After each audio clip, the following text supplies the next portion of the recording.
We have our curiosity. Yeah, what I have learned is that the moment you give out a handout, people stop listening. Yeah, because they start reading, which is good. You know, we are trained to read the paper in front of us. But I recognize that if we do that, then we skip the other thing that we're doing, which is the paper, meaning the Torah, or the discussion that goes along with it. So yeah, I save the handout until I'm ready to transition over to the commentators and the more in-depth bit of study that I'm hoping to achieve for the day. But we are now in the book of Shemot, book of Exodus, and that means, of course, the first parasha is called Shemot. I'm afraid we have not been very creative in our Hebrew naming of things until very, very recently by Jewish standards. Most things are very boring names. What is Shemot? Names. Names. Right? The word Shemot comes from the word names, meaning the names of the people who came down with Jacob. So it is. It begins at the family tree, if you will. We were 70 when we got down to Egypt, and then we eventually become this mighty nation. In fact, we're a little too mighty, as we had just been talking a little bit about anti-Semitism before. This is one of our first instances of recorded anti-Semitism, where we now have hatred of us as a group because we are a group, not because we as an individual or we as a group have done anything yet, but just because we exist, we are now in trouble. And that trouble takes the form of what trouble? The slaying of the firstborn. Right. Well, first of all, slavery. Right. First, we are put into to servitude. We are made slaves of the state of Egypt, and that was meant to keep our birth rate down. The idea was that if you oppressed us, that we would not breed so quickly, which, generally speaking, is a pretty true measure. Right. The more miserable a person's life is, physically and psychologically, usually the fewer children they will have. That does seem to be a biological tendency around the human species. It doesn't seem to work for us, though, because apparently we get oppressed as slaves and we are still making kids. Now, you might be thinking, if I'm a slave owner and my slaves are making more slaves, that should just be a net boon, right? I would love it if my car out in the parking lot had a baby and I had now two cars that I could sell another car or put it to another use. Hannah's going to need a car pretty soon. So it would be good. But the real issue of making us slaves, as I said, was not about the economic benefit. The real issue of making us slaves was about population control. So the fact that we continue to have more kids means that it's not working out, which then leads to, I think I heard someone say it already before, what's the next major step? The slaying of the firstborn, exactly. Or sorry, not the slaying of the firstborn, the slaying of the males. Exactly, yeah, that's the common slip of the tongue. But the culture was changing. They didn't like the ethnic composition, so people were having this emotional response. Well, it was definitely, it was emotional, but it was a strategic emotional response, right? The question was, those people. Well, and given Egypt's history, there was a reason for them to be worried, right? Egypt had been invaded by Near Eastern, by people from the Middle East, what we would call the Middle East, right? The Hyksos invasion, and that had kind of shaken them up. Egypt realized that they were not the permanent dominant empire of the world, and that these foreigners from across the land bridge into Africa could be trouble. And so when they saw us, who had become quite a substantial foreign element living amongst them, they were very worried that should there be another invasion, not out of the realms of imagination, that we might ally with our culturally more similar cousins that came from the Asian part of the Middle East. And so this was emotional because they were afraid of us even though we had done nothing. But it was strategic because having had that fear, they then took very concrete and for their time perfectly reasonable steps to try and avoid the problem. The first was to enslave us to control our population, and the next was then to kill the boys in order to control the population. And it is in that moment that we will step into our story. It is while the edict of the slaying of the men is in effect that we will begin our discussion. We know that this edict was temporary because there are people who are younger than Moses and people who are older than Moses that happen to also be men. and therefore the slaying of the boys could only have happened for a period of time. We don't get a precise definition in the Torah itself, and we're not going to go into the different commentators of how long it must have lasted. We got more people coming in. Wow. So we will jump into the story. So we're on chapter 2, which is on page 321. It's our countdown. Yes.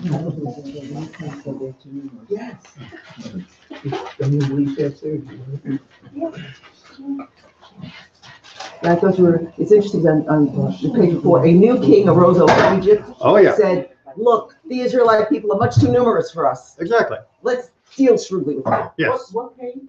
321. So they Literally. What? Chapter Yeah.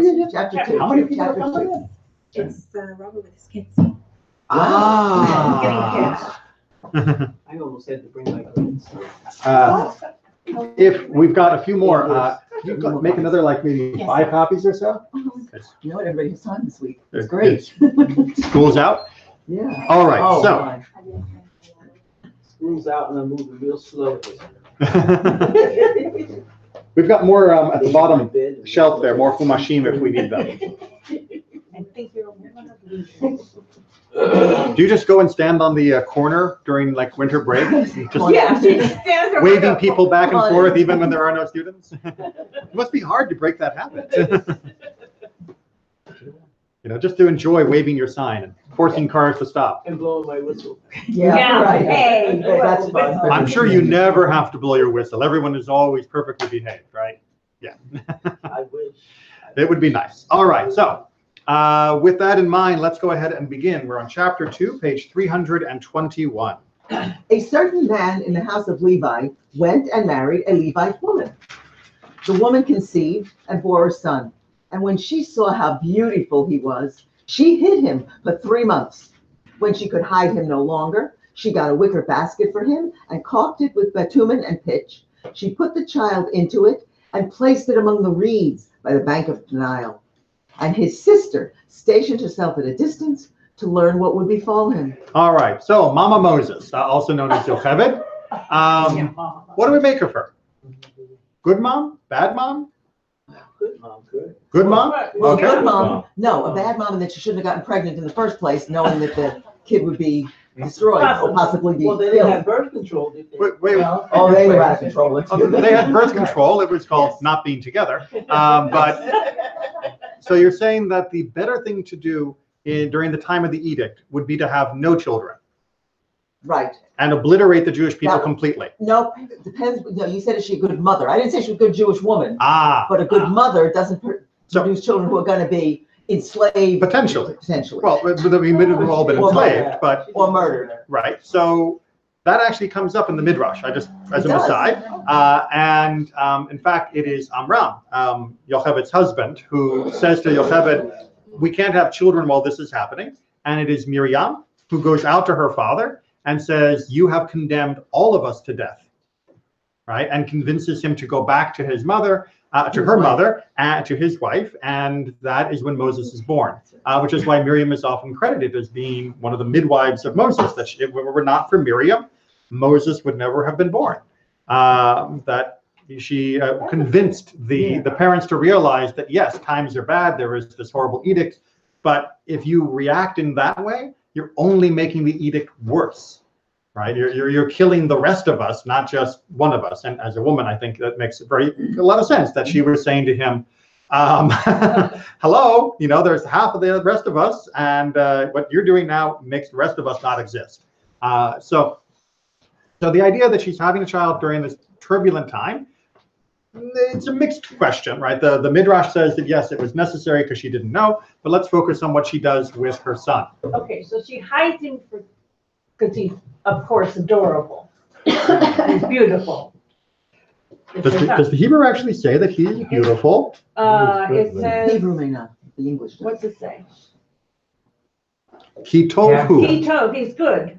Oh, Kitov. Tov. He's good. He's good. Okay. All right, we're going to come back in the commentaries about Okay, what the what is- word tov means when talking about a baby. Okay. But yes, you can see that our commentator, our translator, remember, translation Right. is commentary, Right. has decided that it was a physical appearance tov, Right. that, and also has made the decision that that was somehow a instigating factor. But that could also be, this is a good baby, he sleeps through the night, so he's quiet. Quiet, right, doesn't cry. Well, Which is helpful if you're hiding a child. Right. If she hid him for 3 months, And he's That he is quiet, good.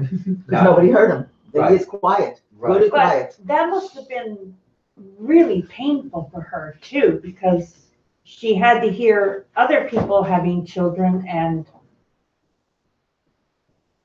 So, but wait a minute, how can she hide the child for 3 months? Anybody here ever have Yes. a pet or a farm animal that was pregnant?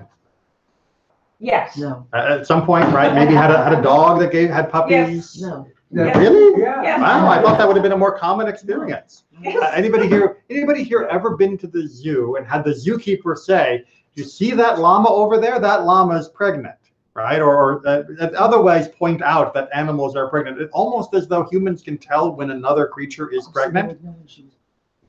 Do you think the Egyptians would have known when the Jewish women were expecting?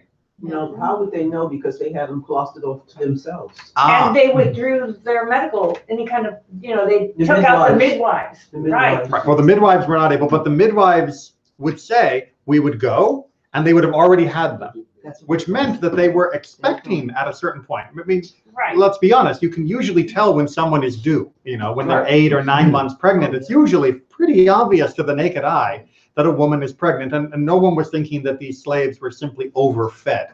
And that's why they were getting, a little bit big around the middle. So the question becomes, how could she have hidden him for 3 months if it probably was known by the Egyptian authorities, the ownership, if you will, that their pet, their slave, was about to give birth? Right.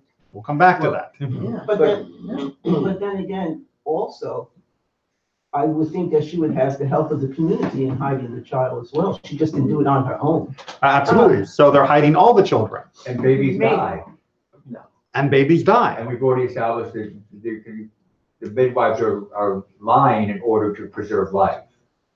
The women are lying in order to preserve life, but at And this is point, good. Pharaoh has said, "All right, midwives, you're out of the picture. From now on, Right. the edict is all the kids, all the boys, will be thrown into the river. I'm not going to ask the midwives to murder them because they seem to, for whatever reason, be out of the loop. Instead, we're going to have all of the families murder them." And But is it not the case that you could lie and say the child died and say that even though that's a falsehood in order to preserve life? right, so perhaps she had simply said, "Yep, already threw him in the river. Yep, he's taken care of. No need to search the crib." And that's acceptable under Torah, right? To lie to save life? Absolutely, Absolutely. absolutely. But the question then becomes, what happens? Why does she eventually give up after 3 months? It seems like the better lie would be to say the child was a girl.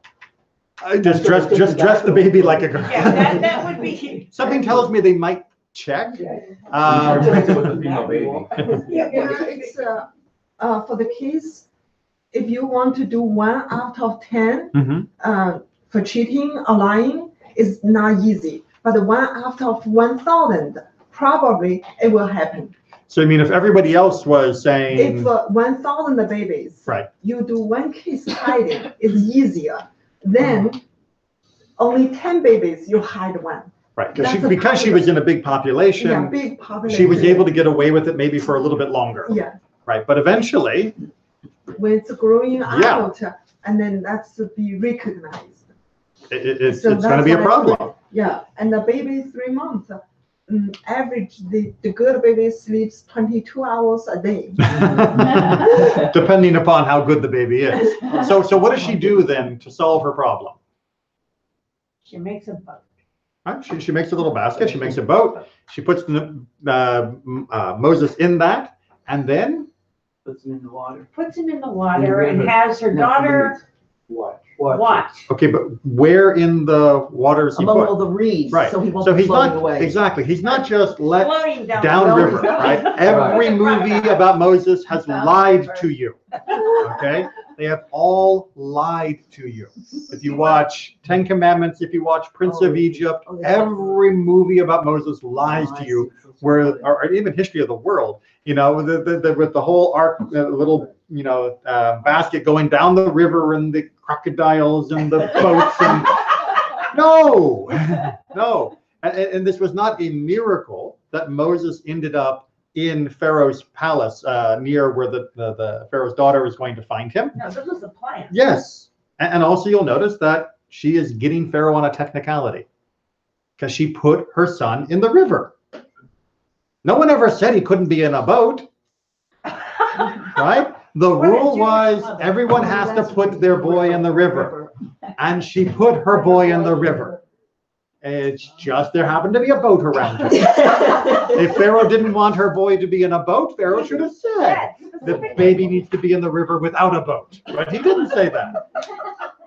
So she is the first female Jewish lawyer.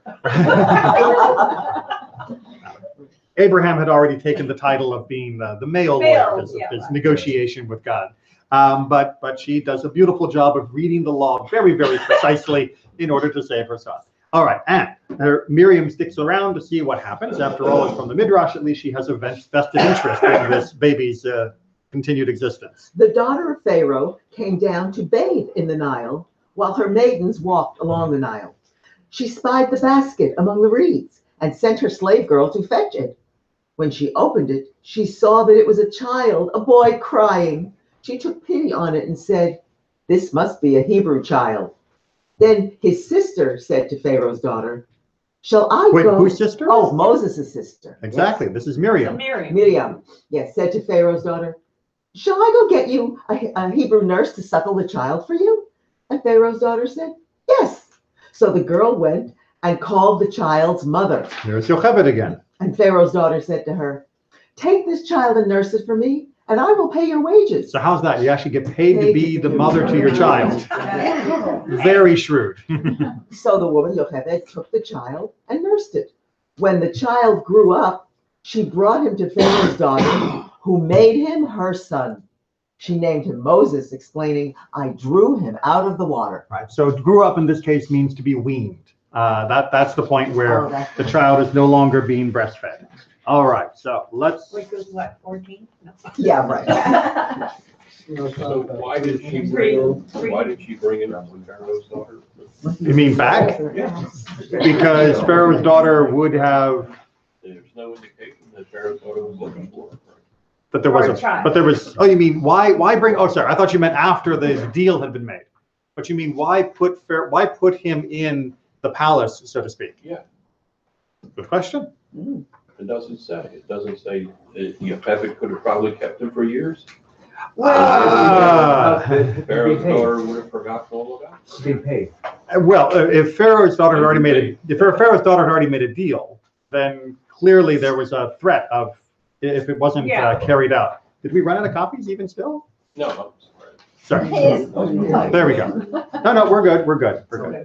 All right. So remember that good word tov that we had before, or I should say that word for good, tov.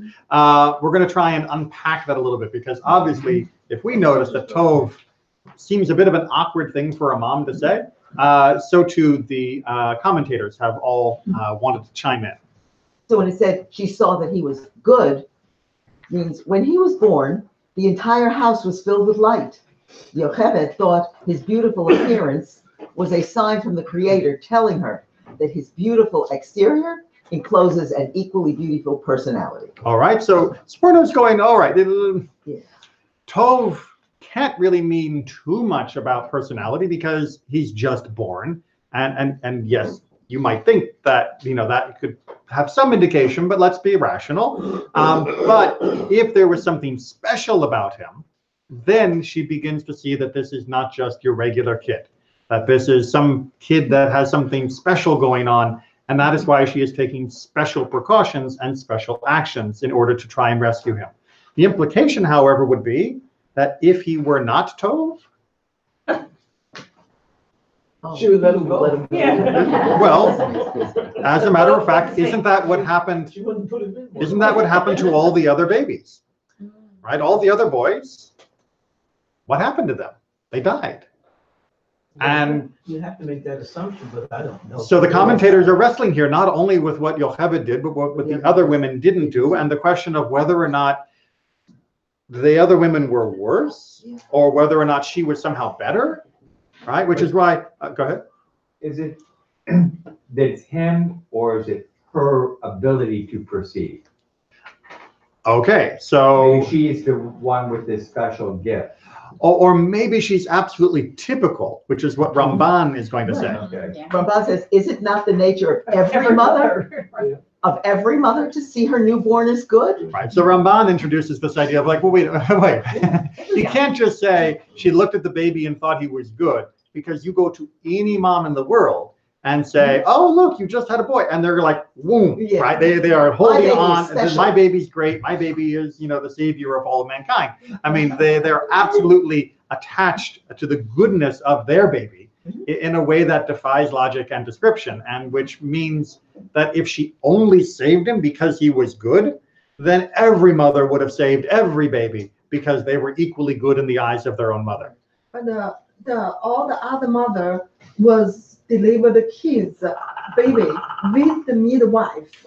So they did not get a chance to look at their baby yet. Just checking to make sure we're not having technical problems. It's okay. And then yeah, definitely, if every mother in the world can look at their baby as what she does, I'm sure 100% of them will crying to keep their baby. Right. But, all the other people's kids is they will deliver the baby with the midwife. So midwife see the baby first and grab it away. Well, but we heard the midwives actually wouldn't do that. But what we did find out was that all the other kids were being killed. So we have to imagine that there was some other mechanism, some other policy that was quite effectively taking the children from their mothers and killing them.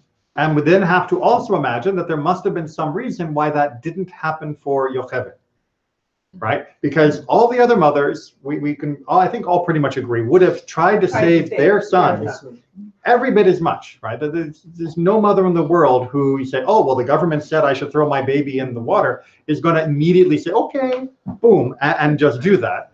But if the guards, if the community, if everyone else is making sure that it is adhered to because of the big picture or because of just they're evil, then it becomes understandable how these children could have been taken from their parents and killed, which then makes Moses's non-death much more exceptional. And then we have to try and figure out again, why was Yocheved able to get away with it at all, and especially, for 3 months? And what are we looking at here when we say he was good? And for that, we're going to go into a slightly longer comment, this time taken from Rashbam. Where it says, and she bore him, and she saw that he was good, and she hid him. Anyone who translates this as she only hid him because he was good is lying. Which I should point out is, unfortunately, how the JPS translation translates it. If you go back to our phrase, right, it says, and when she saw how beautiful he was, she hid him, which implies, through no fault of the Hebrew, I should point out, that the cause of her hiding him was his goodness. And that's not what the Hebrew says in a literal fashion. It is a valid interpretation, but it is an interpretation that Rashbam says is totally wrong. Right? That is to say, it's something that the Hebrew could mean, but Rashbam is saying that is not the way you should read the Hebrew. Right? You shouldn't read it as being a causal link of, if he had been ugly, she'd whoop out the window. Right, because mothers display mercy for all their children. If this is so, then we need to explain the reason why the Torah added the words, he was good. At the end of the story of creation in Bereshit, the Torah wrote, and God saw all that he had made, and it was very good. God, at the end of 6 days of creation, surveyed all he had done to find out if any of it needed improving.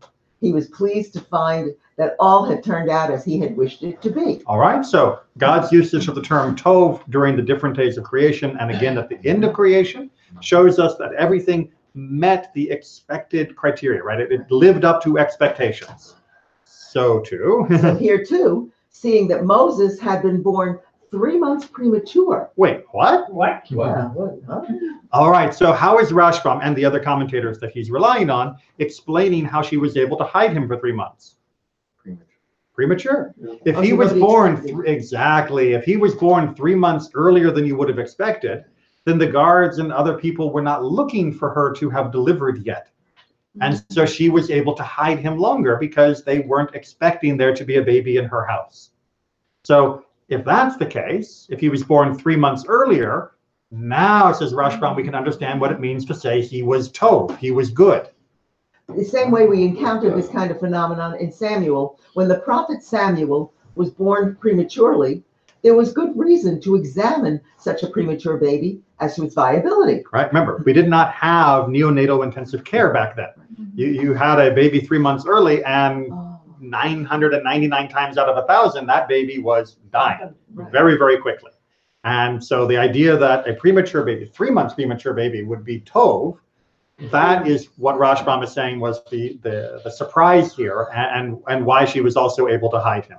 But let's go and unpack how we know that Samuel was also born. Remember, Samuel was born to Hannah after her prayers for being able to have a child. And because of the language there we're going to see, we can also anticipate that he was, or interpret that he was born prematurely. Because the word is tekufah, which means a season. It's a period of 91 days. Seeing that Samuel was born after 2 such tekufot, he was born after 182 days of pregnancy. At any rate, Yocheved had nothing to fear during the 3 months she hid Moses at home, as the Egyptians had not expected Yocheved to give birth until the end of that period of time. When Yocheved noted that in spite of being born so much prematurely, Moses was fully formed in every way, she decided it was worthwhile to hide him and to hope that somehow he would be spared from the decree. Right, because as we pointed out, this decree had to have been temporary. I mean, she has an older son, Aaron, and he wasn't killed. So she could simply be hoping that, as has been the Jewish experience over the ages, that whatever stupid decree some tyrant makes will eventually be rescinded. And so she's like, all right, I'm not going to just go and throw him in the river immediately. I'm going to try and hold on to him as long as possible, because Pharaoh may relent, which we know eventually he does, and the decree will be gone. And then I'll be able to live with my son. So very sensible person, according to this interpretation. When an inspector would show up, she would tell the inspector that he had been premature and incapable of living. So she had had to bury him, or that the Egyptians had drowned him anyway. Right, so she was able to fudge it for a while. When they began to see that she didn't look pregnant anymore, she was sort of able to try and hedge her bets, just hoping to eke out a little more time until the stupid law would go away. Unfortunately, it doesn't, and therefore she has to take additional steps to try and save him with the whole basket and princess thing. But recognize that she had to make an assessment of viability. Right? When she sees that he is born 3 months early, she has to check to see whether he is going to be viable. That is something that we, as a people and as a species, we have had to deal with for as long as we've been sentient, is recognizing that being born is no guarantee that you're going to be alive even tomorrow. That many, many human babies in pre-modern times did not survive very far at all. In fact, to this day, prenatal death is still a huge concern, and one that is still disproportionately difficult in the U.S. Compared to other industrial countries. We have a high infant mortality rate and a high mother mortality rate compared to many other industrialized nations, something that we need to work on collectively. We're going to come back to that viability issue in a minute, but first we have to get back to Pharaoh's daughter. And Pharaoh's daughter, when she opened the basket and saw the child, whom did she see? She saw the child. That's the plain meaning. But the midrashic explanation is that she saw the divine presence with him. All right, so how is the midrash going to tell us that Pharaoh's daughter was seeing something more? Well, it's basically going to tell us, look at the text, right? It says that she opened it up and she saw a child. It was a boy, and the boy cried. It's like, what were we, the reader, going to expect her to see when she opens up the basket? I mean, was she going to see a fig? I mean, we, the reader, know there's a boy. You don't need to tell us that she saw the boy. We already knew the boy was in there. So the midrash is going to use that as telling us something else. Oh. Anyone saying that this just means she saw the child is in error. Surely the Torah does not have to tell us something so elementary. The meaning is When she opened the basket and saw the infant, she wanted to determine its gender. When she saw he was a boy, she also learned that he was circumcised. All right, so let's just make sure we understand that. How do we know that the gender of the child was part of the revelation when she opened up the basket? Because Hebrew is an inflected language, right? Hebrew tells you the gender. It says hayeled, which means the boy. And we don't get that quite the same way in English when we put it into the word child. But what's that? Or baby, exactly. But what's happening here is that by the specific use of the Hebrew word for child, which happens to be a masculine form, we know that it was the masculinity of the child that was being revealed to her, not just the fact that it was a child. And that masculinity was important because then she learned he was circumcised, and that meant he had been hidden in the reeds and not abandoned. If it had been a girl, she would have assumed it was abandoned. Right? Now, let's take apart both parts of that analysis, right? Because it was a boy, then she saw it was circumcised. Now she knows that it's a Hebrew child because that's who does that for their babies. And then she also would recognize that it was put into the reeds as a way of hiding it, not as a form of abandonment. However, if it had not been a boy, if it had been a girl, people abandon girls all the time. And unfortunately, historically, that was true. Right? Women, babies were often not as well looked after or as desirable in many ancient societies, really all the way up into many almost contemporary societies. And for many, many generations, although China is now reaping some big problems because of that policy. Because of that, yes. So this reaction was how we can then interpret Pharaoh's daughter's behavior, right? Or this interpretation is how we can understand her reaction. Is she looks and she sees and she understands. All of this is coming through just these short little words. She is able to piece together the life story of this baby up to this point, to figure out everything that's going on. And that means when she makes her decision, she's making her decision because she has decided that there is something special here that needs to be preserved. Rather than simply saying, oh, look, another abandoned baby, let it die, which would have been normal, as shocking as that is to us. She realizes this is a child that has been hidden, this is a child that is under threat, and this is a child that is special. And therefore, she decides, out of her own compassion and mercy, to save his life. I recognize that we were on the verge of being quite literally stillborn as a nation at this moment, and Pharaoh's daughter is the one who made the difference. She tipped the balance in the right direction. And behold, a boy was crying. His voice was like that of a grown boy. Right, which is what we can also then say, not necessarily grown, but if we use this as part of our interpretation of him having been born 3 months earlier, 3 months early, then for him to have a strong cry means that he has strong lungs. And one of the things that premature babies usually don't have are strong lungs, right? That is one of the last things to develop, because in utero, you don't need your lungs because you're not breathing through your mouth, you're breathing through your umbilical cord. So that's one of the last things to develop. And it's still one of the major issues with premature babies, is helping them develop their lungs after they've come out early. And so when he's able to cry with a good hearty wah, then she knows that this is a viable child. Right? He may be small, but he cries loud, therefore he is viable, and this wasn't someone also just getting rid of a child that was going to be dead any day because of lack of development. Make sense? Okay. You may have noticed that we've been sort of then ping-ponging and circling around this concept of the viability of an infant. This was a major issue in Jewish law, and still is a part of Jewish law, because children die.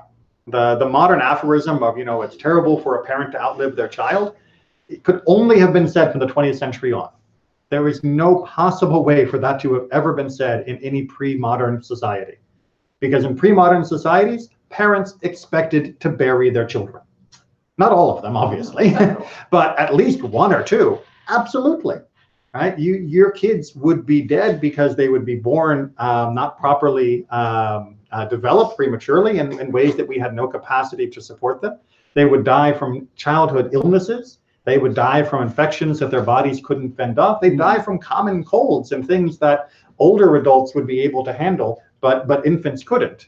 and they would also be much more susceptible to famine, to thirst, and all the other issues that can go on in pre-industrial societies that impacted infants and the elderly much harsher than anyone else. So absolutely, most people would have had a child or two, at least, that they at some point had to lower into the grave. And that means we actually have halakha that deals with how we mourn for children, or in this case, particular category of infants. So we're on the back page, we're taking from Mishnah Torah, but this is also in Shulchan Aruch, slightly different wording, but you can find it there as well. We do not mourn for fetuses, nephalim, and anything which does not live for 30 days, we do not mourn for it. Okay, so if you have a baby born and the baby is a stillbirth, we don't say Kaddish, we don't Ter Kriya, we don't say El Malei Rachamim, We don't say Shiva. we don't sit Shiva, we don't sit Shloshim. It's just, okay, that's too bad, right? None of the formal mourning procedures are required. And even if the child lives 29 days, even the child lives 30 days, but not more than, and then dies, the same thing. We don't sit Shiva, we don't do Shloshim, we don't Ter Kriya, we don't do El Malei Rachamim, we don't say Kaddish. We wouldn't observe a yard site for that. It's a tragedy, sure, but we don't actually require mourning. What do we think about that? Yeah, exactly. I have never found. I found a woman. Remember what we said at the very first page about a woman and a mother and her child just being born, which, by the way, I also believe is true about fathers, would also have an instant attachment to their children, because there's no other way to explain why fathers put up with it. Right? Both fathers and mothers only put up with babies because we love them and we do it unconditionally and irrationally. So how can we say that we don't mourn for the loss of a child? In the days of high infant mortality, it's a practical rule, because otherwise there would be constant mourning within the family, within the community. You'd have more days of mourning than you do of joy. Right, and this is very much the underlying rationale, which is mourning is an obligation. And it's necessary. Well, it's an obligation in the Jewish legal sense, right? When we say you mourn for so-and-so, we don't just mean we're sorry that so-and-so has died and we shed a few tears. We mean that we take on a set of requirements and obligations that we are then bound to fulfill as mitzvot, as commandments, in order that we can have done our duty to mourn for that person. So when we say we don't mourn, it doesn't mean that we do not have sadness. What it means is we are not bound by that set of obligations. And indeed, one of the reasons why we were released from that set of obligations, principally for these stillbirths and newborns, is precisely because if we mourn for every one of them, then we would end up having ourselves be burdened by grief far too often. It would simply become too common of a state to be in. We would be grieving perpetually because of the commonplace nature of these deaths. Now, once they've hit 31 days and onwards, then even though, yes, infant mortality and childhood mortality were still high, we still gave them the full obligation of mourning for their loss. But during these really, really, really super early days where viability was absolutely touch and go, that we are not going to treat with the same severity of obligation, even if we have the same devastation in our own emotion.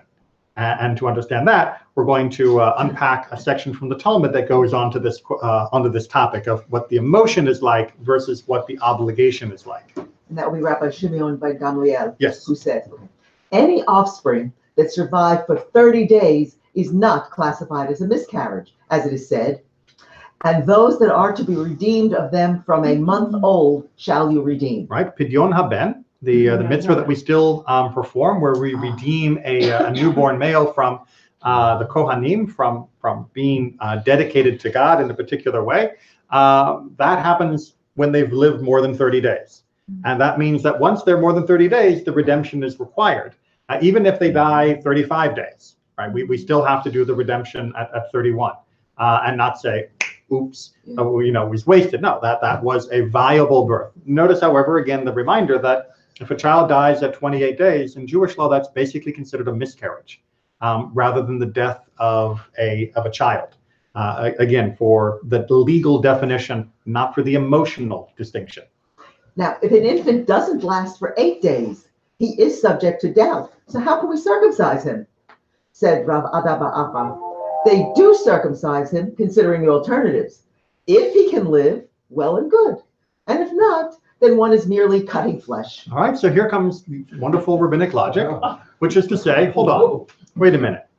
If you're telling me that the child is still in the category of doubtful alive, right, because they're not 30 days old yet, well, what happens at day 8 when I should be doing Brit Milah?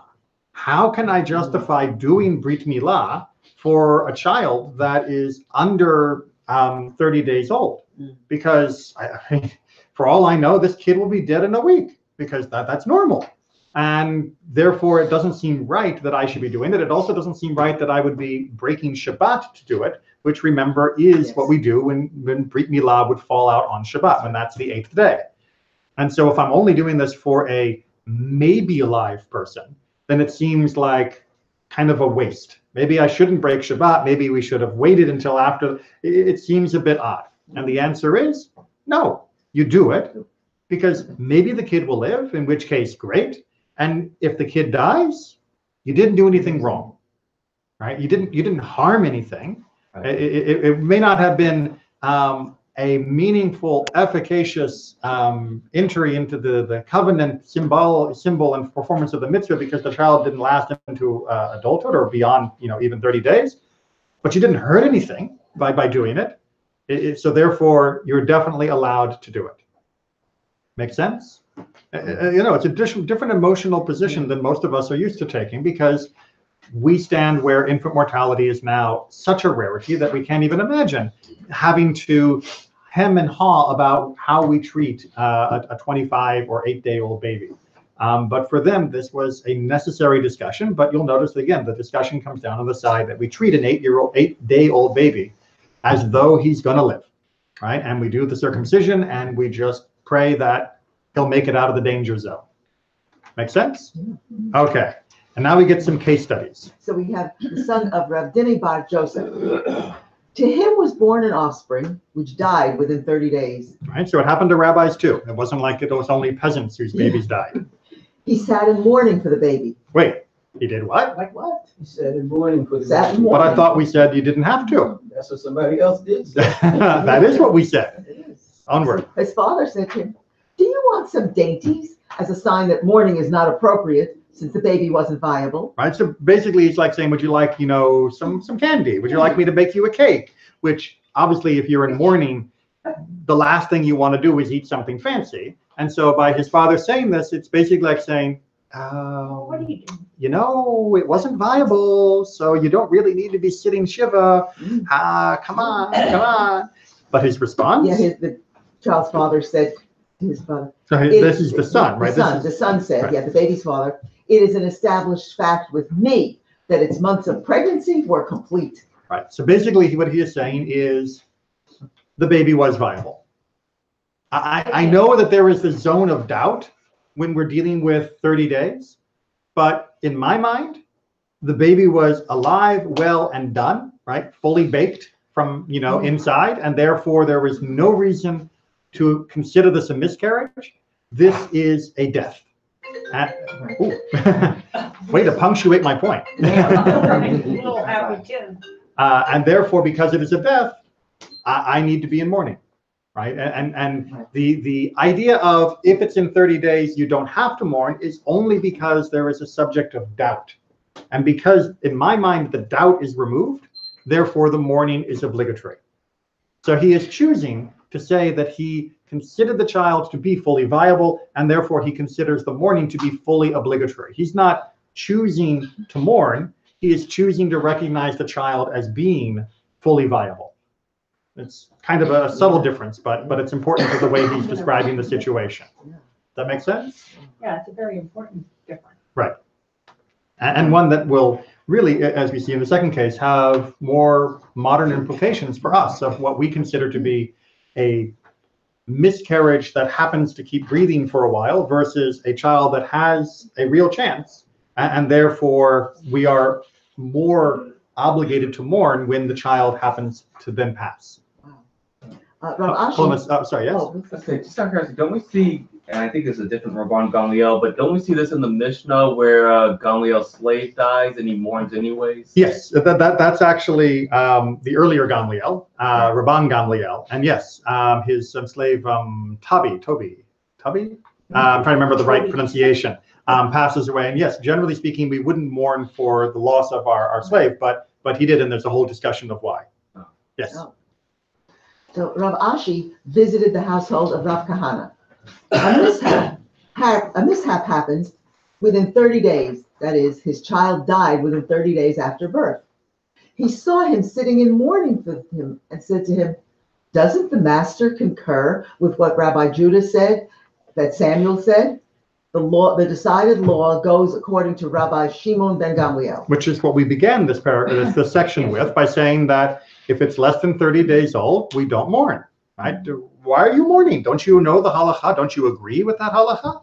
So he answered, it is an established fact with me that its months of pregnancy were complete. Right, so he gives the same answer, which is to say the leniency for mourning was not meant to be a stringency against mourning, right? It was meant to be a protection, as we talked about, to keep people from being overburdened by grief in the cases where children just weren't viable, even though they happened to come out momentarily still alive. But in my opinion, this child came out fully viable, and therefore his death is an actual death rather than simply an extended miscarriage, which wouldn't be mourned. But notice, this is a perception based upon the person, right? It is not there's no litmus test within the halacha of what counts or doesn't count as being viable. Once this point is reached, the rabbis themselves are choosing to say, this child could have made it, he didn't, therefore I'm mourning. And that is still, in my opinion, the best way to read the halacha for the modern days. And since most children are born now with at least a pretty good shot, even if they're born fantastically premature, my strong recommendation is that a family does mourn. However, if a family does not feel that that would be appropriate for them, then we are still allowed to follow Rabbi Shimon ben Gamliel's position that if it was less than 30 days, that mourning is not required. But if a family wishes to mourn, absolutely, and I have helped, unfortunately, a few families through that type of situation, and explained to them why the halacha was what it was, and why their mourning is not breaking halacha, but is in keeping exactly with the spirit of the halacha, which is to mourn in the case where it feels more like a death rather than a miscarriage.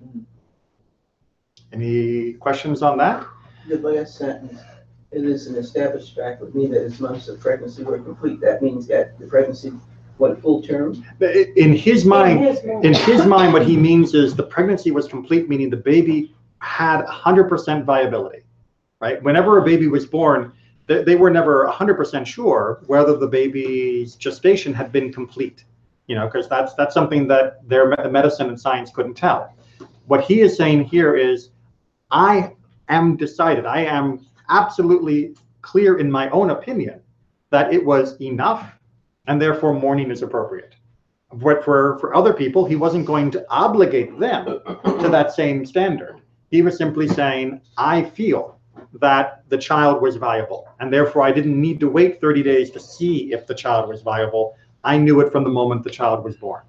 But they didn't have a medical way to tell that, so the rabbi is making that decision for himself. But while doing so, again, he's not obligating every other family to do the same, which in his day would have been difficult for other families to be able to uphold. But it is what he did for his own personal situation. That cleared up a little bit? A bit, yeah. It's because we're used to dealing with pregnancies and such with medical terms from the modern world, which is very, very helpful. But they didn't have that terminology. And so his term sounds like our term, but it isn't. How did they know that Moses was 3 months early? They take that by going on how did he survive? How was she able to hide him? And the only way they can work it out is by saying if he was hidden for 3 months, then they must not have been looking for him for 3 months. Because if the guards had been looking for the baby, they would have found him. And so by saying how could they have avoided finding him for 3 months? If they knew when she was due, she must have given birth before she was due. and that gave her a 3-month window to try and hope for the best for her son. And then it takes that whole word tov of, he was good, to be a statement of viability rather than a statement of just being a pretty baby. I think in the Talmud here, Yep. where it says, when he says that the pregnancy was complete. Yep. If you look at the very beginning, it says a mishap happened, which means that it could have been an accident. Oh, you mean in terms of why? How did the child die? Right. Yes, within 30 days. Right. A mishap. So it may not have even been something to do with the child physically. Right. Right. It could have just been A snake bite. right. Someone dropped a brick. So that's why the rabbi is very sure that in his mind, this was a complete pregnancy and there was an accident. Right. So he's trying to find a way to deal with his own emotion, his own psyche in a horrible instance. So the leniency against obligating to mourning is very much due to doubt.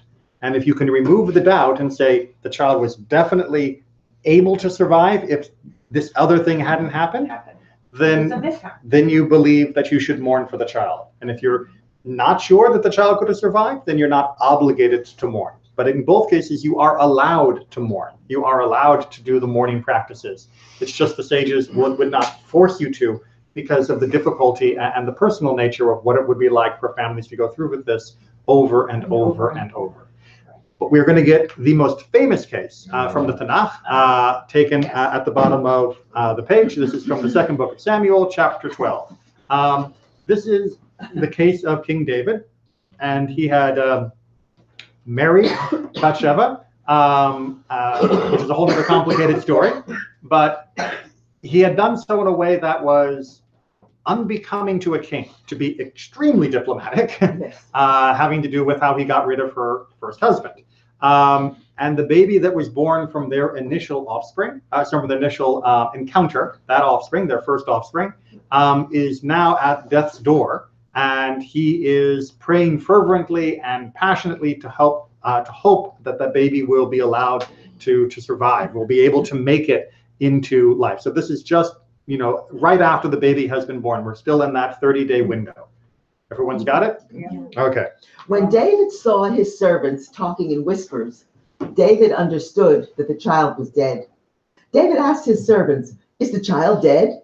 "Yes," they replied. See, none of them wanted to go tell him, right? Because they had seen him just devastated, literally crawling on the floor in grief and prayer that the child be allowed to live. And they're like, well, yeah, that's what it was like when we told him it was sick. Well, what's he going to be like when we tell him that the baby was dead? But he sees them over there going, I don't want to tell him. You don't tell him. I don't want to tell him. And he's like, it's dead, isn't it? And they say, yeah. So then David rose up from the ground, bathed and anointed himself, changed his clothes. Right. All things that we wouldn't do if we were in mourning. Right. That is not the behavior of one that is in mourning. That is the opposite of the behavior of one who is in mourning. He went into the house of the Lord and prostrated himself. Then he went home and asked for food, which they set before him, and he ate. And he had been fasting during this whole time. His courtiers said to him, "Why have you acted in this manner?